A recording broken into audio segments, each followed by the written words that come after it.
Hello everyone, it's DuckFairy07. Today I'm playing very exciting Jeskai brew that I did a 5-0 with recently. Okay, so this is a brew playing Vesuvan Drifter. Okay, so this is a card that at the beginning of combat becomes a copy of a creature on top of your library. And you can look at the top of your library at any time. So using fetches, preordains, you can manipulate the top, and that can often be a very good and strong, powerful ability. But also we are playing 4 Djeru and Hazoret, 4 Emrakul in this deck. If we hit any of those with Vesuvan Drifter on the top, this can be game ending or very powerful. Okay, so aside from that, we can sometimes just copy the Fury from the top or Ragavan, which can also be useful at times. Okay, so that is it. Aside from that, we have removal, we have lightning bolts, we have max prismatic endings. Prismatic ending kind of feels very good at the moment. I really like the card, it's very useful in a lot of matchups. Okay, so a Fury also there, but also notice that this is Obosh deck. Having Obosh as your companion, Obosh is like very strong, one of the best companions. Okay, so this is the brew I have on my channel like 5 months ago. I did a couple of leagues and played this deck a lot. I was claiming back then the deck is very strong, and now I remembered the deck being very good. So now I took the deck almost the same list, changed just a couple of stuff.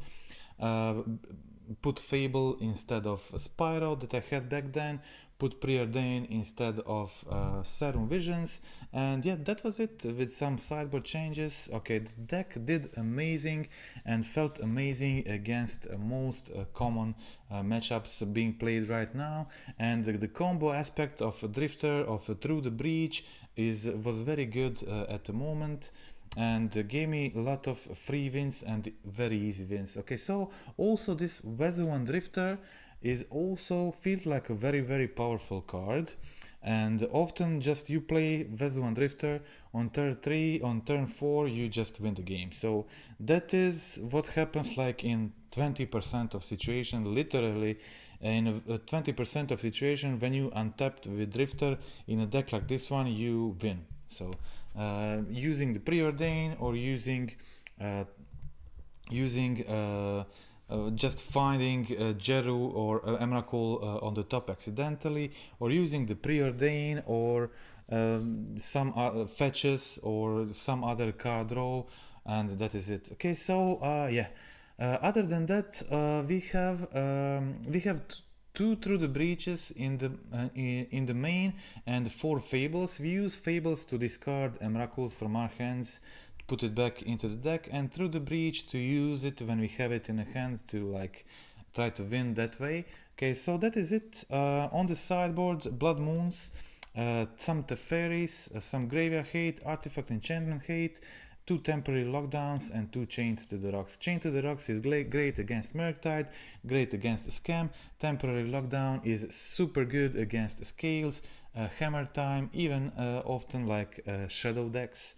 And yeah, so decks that play a lot of permanents with a low mana cost. And it doesn't hurt me very much because I only have Ragavan, which is like 1 mana. So yeah, okay, let's go to the gameplay and see how that went.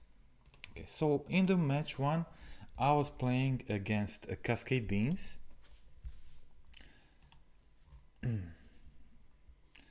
Okay, so keeping Spell Pierce, 2 Preordains and Through the Breach. Okay, starting off with the Preordain, putting both cards in the bottom, finding Djeru. So already Through the Breach with Djeru can be often successful, find stuff you need. I find Emrakul on the top, and since I had Through the Breach in hand, I decided to keep Emrakul on top, put it in my hand. I was able now to also play Fable, which is very useful in a situation like this, ramping me towards Through the Breach turn earlier. Opponent takes the binding. Takes Fable with the binding and taps my Goblin Shaman token, but I had land from the turn, so I was able to play another Fable and hold Spell Pierce for their turn. Yeah, so I needed a land to go for Through the Breach immediately, but didn't get it, so I discarded Preordain and Djeru on a Fable, getting another Emrakul. I wasn't in a big hurry to play these Emrakuls, so I just casted my Djeru, holding Spell Pierce for their turn still, and still having Through the Breach for my turn. And I was very happy to see opponent going for Solitude and Djeru. This means they need to have another one to deal with my Emrakul, and of course they didn't have another one, so with the Emrakul I get instant win, and that is it. Okay, so you have to just time your Through the Breach efficiently in matchups like this one, so to make sure your opponent can't just use 5 mana to cast Solitude and 2 for 1 you, okay, and get your best card, best way to win. And that was the game. So let's check out the game 2. Okay, so let's check out my sideboarding plan for this matchup. This is very important matchup. Lightning bolts are okay killing the Bloodbraided Elves, Shardless Agent, but they're really not crucial or important for the matchup. So I feel like there's definitely cards you can ditch. Okay, so also Furies are fine, but also not that important. They don't play many creatures, they can't really pressure you early. So I just want to focus protecting my combo. And yeah, so I went for Vesuvan Drifter here. Opponent going on Shardless, finding second beans, and they have Solitude to get rid of my Vesuvan Drifter, but that means they don't I can go through with my Ragavan, try to resolve the Fairy, but they go for Solitude on Ragavan too. I bounce Shardless, and opponent going on Bloodbraided Elf here, not getting the Cascade, but getting rid of the Fairy is, I guess, what they needed here. So I find Emrakul here. Again, I have Through the Breach, Prismatic Ending one of their Beanstalks, and just pass the turn. Next turn I have Through the Breach Emrakul again, and I just go for it. They already used 2 Solitudes and they need another one to deal with this Emrakul. Of course they don't have it, and that is the match. Okay, so let's check out the match 2. Very easy, quick games against Cascade Beans. Basically what I did here was just pressure opponent in the early game, make them use their removals, and then just play the 5 mana Through the Breach using my cantrips, and that was the game. Okay, so game 2, immediately playing against Red Black Scam. So the 2 most common matchups in the first 2 matches, pretty good to see this working out. I go kill their Ragavan, then play my Ragavan. I expected them, yeah, so I had options here, definitely.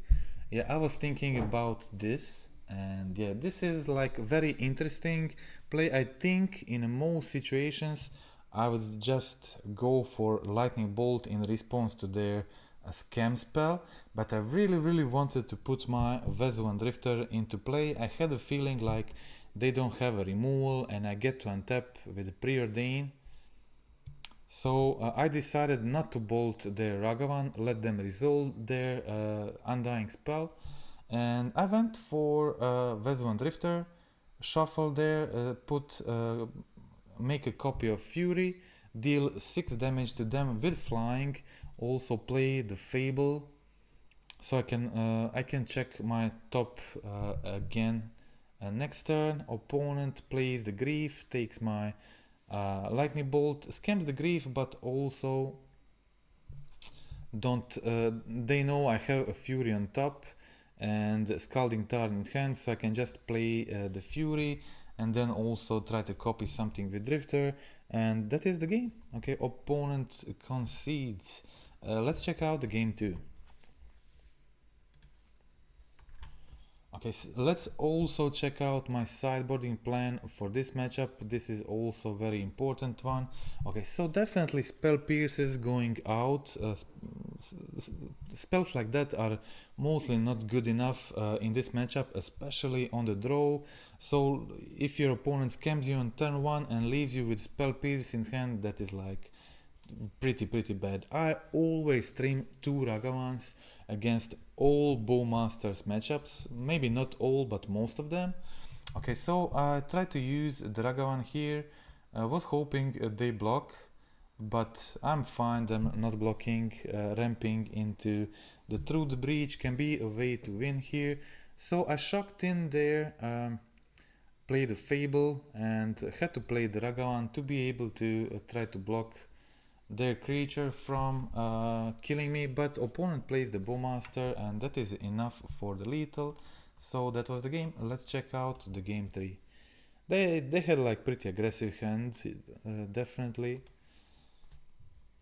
In this one, one of those that can be sometimes unbeatable. Okay, so starting game 3 with 2 Fables, Removal and the Fury. This can be like very powerful, especially Fables are like just very good in this matchup. I get the Through the Breach again with Fables to maybe try to ramp me. This can be pretty efficient. Unfortunately didn't find my third land, so I find myself in a little bit of trouble here. Opponent going with Ragavan, but helping me actually to get a land was great. So I play my Fable and now I'm pretty good. I can't draw with Fable because of the Bowmaster. I mean, I can draw, but I can't draw much. I need to be careful because I'm already on 11. I decide not to use the Fable ability, but just play the second Fable, get the Shaman token. Next turn, my Fable flips into creature, and yeah, so this is definitely a good situation for me. Opponent goes for the Grief here and takes my Emrakul. So obviously they were, I just didn't understand this. Obviously they were hoping to get the Emrakul with Doughty, but they also saw like I have a Fury in hand, so I can just play the Fury and kill the Doughty. I also had my Kiki-Jiki flipped, but yeah, I think my opponent plan was like that because they had another Doughty in hand, I think, or maybe that is the only explanation I can have for a play like that one. Okay, so my opponent now on 0 cards in hand. I have a Reflection of Kiki-Jiki flipped, I have Fury on the field, and they're on 0 cards, so this is like terrible situation for them. Even if they get removal for the Fury here, I still have the Kiki-Jiki and Obosh in hand, and 5 mana, all basics, and that is game over. Yeah, opponent concedes. Okay, so that is the match against Scam. Let's check out match 3.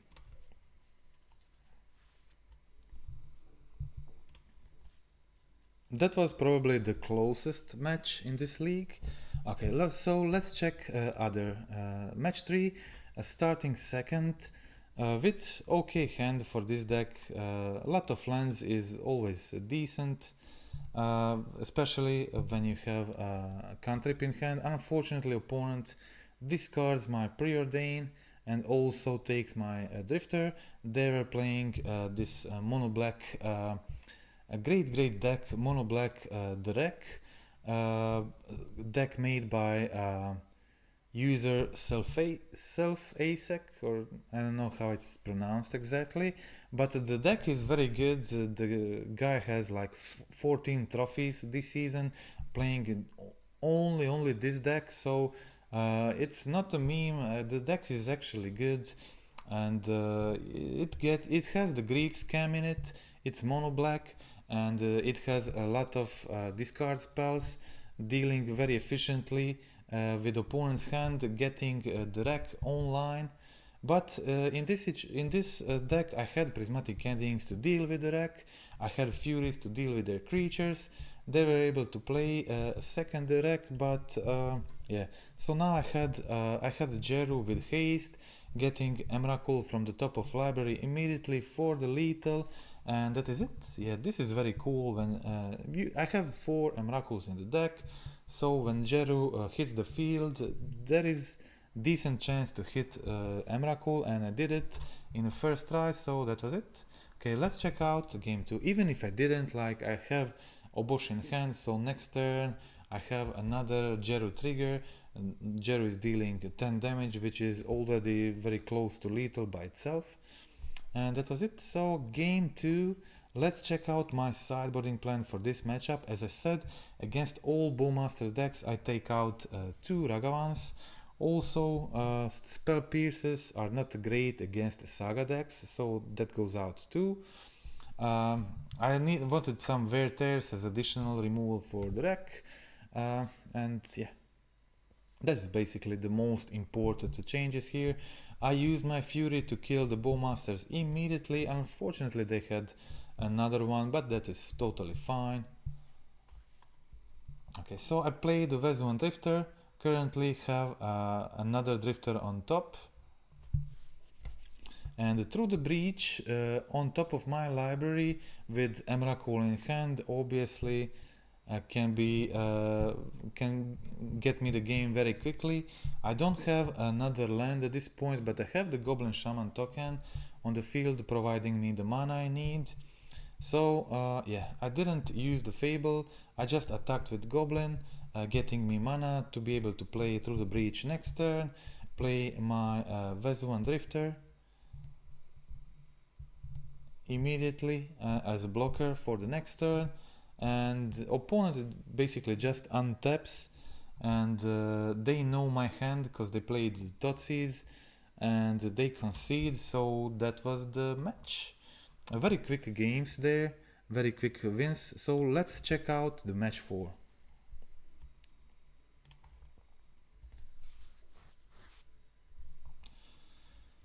Okay, so playing second there, decent hand, some removals, a Fable. Opponent was playing a Prowess, Temur version. Okay, so having 2 endings is very good there. It's a safe removal that kills all their creatures for 1 mana, and they can be protected with mutagenic growth. Opponent goes for Channeler and Bubble. I have another removal there, playing my fetch, aiming to play either Drifter or Fable for the next turn. Opponent has Iteration, but they don't hit third land, so the Lava Dart got exiled.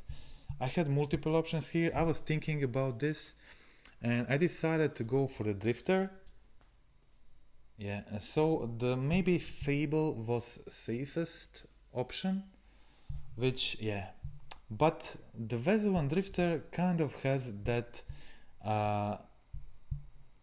luck factor, and often, as I said, like often this card, you just play this card on turn 3 and win on turn 4, but this won't happen if you don't try that. So if I just go for the Fable here, then use the Fable ability, Emrakul goes, I draw Emrakul and I'm angry about it, and this way I play the Vesuvan Drifter and just win the next turn, and that is it. It's hard to kill for my opponent because it has 4 toughness, they are lightning bolt deck, and they need to use 2 spells to kill it. And this guy, when this guy is two turns on the field in this deck, it usually just wins. So I was going for that and risked not be able to double spell next turn, but got the payoff immediately. Kill them with Emrakul on turn 4 again, and yeah, so let's check out game 2.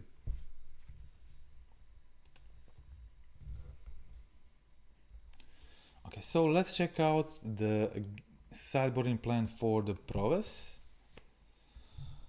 I definitely wanted that temporary lockdown. It's so good in this matchup. it is another example where this card is just really good. Two Ragavans out, their deck that plays like Lava Darts, a lot of removals, bolts, heats. So Lava Dart killing my Ragavan so easily, and I always trim two of them in this matchup. I decide to spare my life total and just played my lands tapped, then play Fable on turn 4. I got rid of the Through the Breaches, they're 5 mana and their deck is pretty fast, so I use the Fable to discard the Emrakul and play my Fury here, attacking for 2. Opponent is now on 0 cards and I have a lot of damage on the field. Also another removal there. I got my Obosh, my Kiki Jiki flips, and opponent didn't find, I mean they didn't have almost any good top decks at this point except Iteration, but they didn't find anything useful and that was it. Okay, so that was another match against Prowess. Let's check out the trophy game. For the 5-0 I was playing against Scales. Scales is pretty powerful deck. I started first, Preordain, 2 Prismatic Endings. Prismatic Ending is just very good against the Scales. Deals with a lot of their problematic permanents like Hangerback Walkers. Okay, so I went for planes there to try to preserve my life total. Okay, again I had option to go for ending on Ozolith, prevent them from doing like crazy stuff with a Drifter, but often just having Preordain in hand and Vesuvan Drifter on the field can really really end the game very quickly, and with a bit of luck, but also Preordain in hand, you get the fetch, you get a lot of looks on top of your library. Even if you don't hit the Emrakul, you can manipulate the top, try to get something useful. Unfortunately in this situation I didn't have almost any playables in my hand, anything I can use to try to control the top, and yeah, just Spell Pierce was pretty useless. Prismatic Ending from the top is decent, but my opponent top decked the Ravager, and yeah, I was not able to deal with Ravager here. I had Fury plus Prismatic Ending, but that was not enough. So I go for Prismatic Ending on Ravager. In response, they just sack it and have the Ballista kill, of course, and that was the game. I lose the game 1, so I had to win the remaining 2 to get the trophy. Always a hard situation, but somehow I did it. Okay. Temporarily Lockdown, the best card in existence against this type of decks. Yeah, unfortunately now they have like Havermite and Agatha Soul Cauldron to like really abuse the Havermite. But still, if you play if you play this card in a good timing, it will just leave your opponent without any options. And yeah, I went for a bolt there, opponent making their Nexus a creature to put counters on it. I use this situation to exile their Scales and kill the Nexus. So I get the opportunity to connect with Ragavan again, and I have temporary lockdown if needed, but I'm kind of hoping to win the game without using the temporary lockdown, or just delaying using of the lockdown for when I have no other options. Okay, opponent goes for Agatha Soul Cauldron here, puts copies the Ballista. So I go for a construct token here for Fury. On construct, opponent has Tamiyo safekeeping to protect it, but they're now on 0 cards. Now opponent plays the Patchwork Automaton, and they have a lot of these 2 mana spells on the field. And yeah, so now I think it was the great time to use the lockdown. and I kill the Zabas so it doesn't get exiled with the lockdown, and exile everything and clear the way for the Fury. For the Fury in this situation, this is a 2-turn clock, and unless my opponent gets the Havar Might from the top, this is pretty much game over. So I got the Fury, attack again, a bolt on top, and multiple ways to get lethal next turn, and that is the win. So let's check out the game 3 in this match, the defining game for the trophy. I'm starting second against Scales again, but in starting hand again I have the temporary lockdown, the card which is like absolutely the best card in the matchup, but you have to be careful about using it. You have to know when to use it. And I was so I was hoping for them to play Saga on 2. That was the reason why I didn't use it immediately on Scales. What they usually do, they play patterns was play Saga on turn 2 and then play their 2-drop, because their entire deck is just 2-drops. So basically I killed Saga, and not just killed the Saga, I also steal their turn. So this game ended up like I was playing first, just because of that, that I was able to do that. And now I got the Vesuvan Drifter on the field,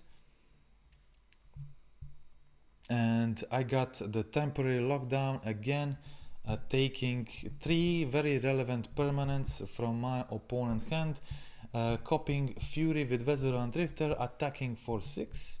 Also, like, having Fury on the top is decent against them in a situation like this. And also, yeah, there is the Emrakul, just accidental Emrakul on the top. I got it even without using the Preordain.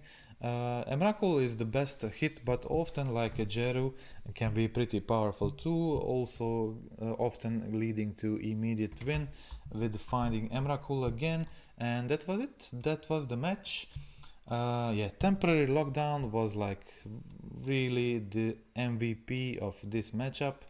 And yeah, Obosh, I didn't play Obosh either once, but I put it into my hand a couple of times, and if game played for lasted for another turn, it would be very relevant. And Obosh is obviously one of the best companions at the moment if you can use it, but this deck can definitely use it, and there is just no spells that I would like to play that I can't because of the Obosh and stuff like that.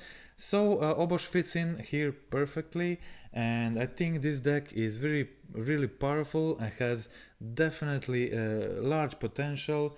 Through the Breach is also card I'm exploring at the moment. I got a bunch of new builds with the Through the Breach. You can check those out on my Twitter profile, and maybe Through the Breach can maybe be very competitive in the modern again.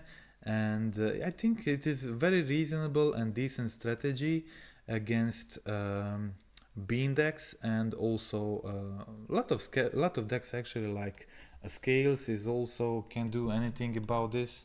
If you can use Fable and Ragavan to ramp, like turn 4 Through the Breach is game over for a lot of decks, and it's really not that hard to do, especially in a deck that plays more of these. Okay, so I'm exploring those options in other builds, and you will probably see those too soon on my channel in the next week. For today, that is it. Thank you for watching. Friendly reminder to click like, click subscribe. Very interested to see your game experience with this build. I think this build has a lot of potential, and is also very fun getting to play with Vesuvan Drifter, Djeru and Hazoret in a very competitive modern deck that you most probably didn't see or play ever. And yeah, okay, so again, thanks for watching, and that is it for today. Goodbye.